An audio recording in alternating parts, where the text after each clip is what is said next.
सोचने की शक्ति पर, तर्क पर, तथ्य पर, एक्चुअल पत्रकारिता पर और नागरिकों के अधिकारों पर अतिक्रमण की सरकार की एक कोशिश है। और सरकार, जैसे कुछ लोग मुझे लिखते हैं हिंदुत्व आधारित, तो मैं उनको भी कहना चाहती हूँ, देखिए हिंदुत्व एक पॉलिटिकल एजेंडा है। हम हिंदू दर्शन पे यदि बात करते हैं तो शोध के मुताबिक 12 से 15 हजार और वैसे लगभग 24,000 साल पुराना हिंदू धर्म, जो हमारा बिलीफ सिस्टम है, जो एक सेट ऑफ स्ट्रक्चर्स है, जो एक सेट ऑफ इंस्ट्रक्शंस है। किसी के पास प्रॉफिट्स का कुरान शरीफ है, किसी के पास बाइबल है, किसी के पास गुरु ग्रंथ साहिब है। सरकार की जिम्मेदारी है कि युवाओं को रोजगार सुनिश्चित करे, नागरिकों को सुरक्षा सुनिश्चित करे, देश को एसेट्स को बेचने के स्थान पर देश को बचाने की दिशा में विचार करे।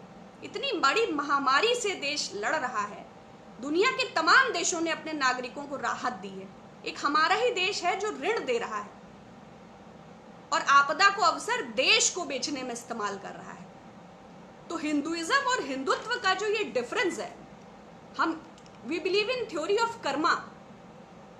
84 लाख योनियों के बाद मानव देह प्राप्त होती है, चाहे वेजिटेरियन, उसके बाद भी तमाम सारे क्लासिफिकेशंस हैं उसके।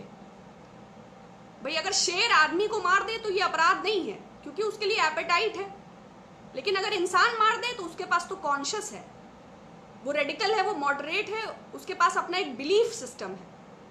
तो ये जो सावरकर का हिंदुत्व है, या जो गोलवलकर के 12 खंड प्रकाशित हैं, इस आइडियोलॉजी को लेकर जो सुबह सुबह व्हाट्सएप यूनिवर्सिटी के माध्यम से देश के युवाओं के फोन पर कबीरदास से लेके और रामदास तक और दुर्गावती से लेके करमवती तक, हुमायूं से लेके अकबर तक फर्जी इतिहास का इतना भारी भरकम, और नीचे लिखते हैं दबा के पेस्ट करो। समाज में अग्रेशन का जो लेवल बढ़ता जा रहा है, जो टॉक्सिसिटी बढ़ती जा रही है, जो नेगेटिविटी रेज करती जा रही है, ये बहुत ही डेंजरस और बहुत ही डिजास्टरस है।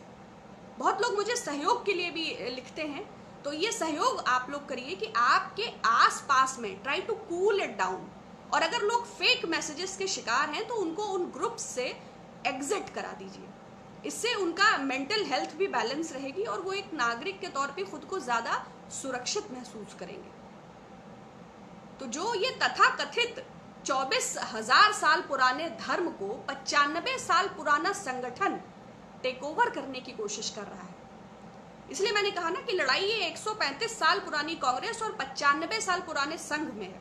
संघ हमेशा कहता है कि वो एक सामाजिक और सांस्कृतिक संगठन है, लेकिन संघ एक कुटिल संगठन है।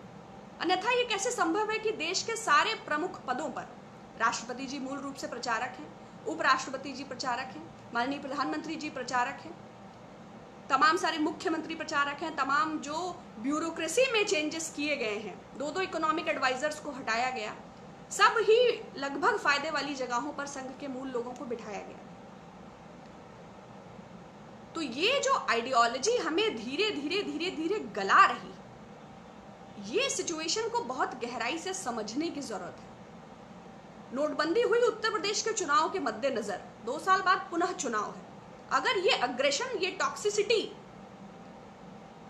और अगर इसके बिहाइंड द कर्टेन की चीजें क्लियर नहीं होती हैं तो ऑब्वियस सी बात है 24 का रास्ता क्लियर होगा और फिर किसी के पास कुछ कहने के लिए उपलब्ध नहीं होगा। तो बहुत धन्यवाद। जो मुझे टुकड़ों में प्रश्न मिले, मैंने उनको एक रूप करके अपनी बात को कहने का प्रयास किया है। आशा है कि आप संतुष्ट हुए होंगे और पुनः बात होगी। बहुत धन्यवाद।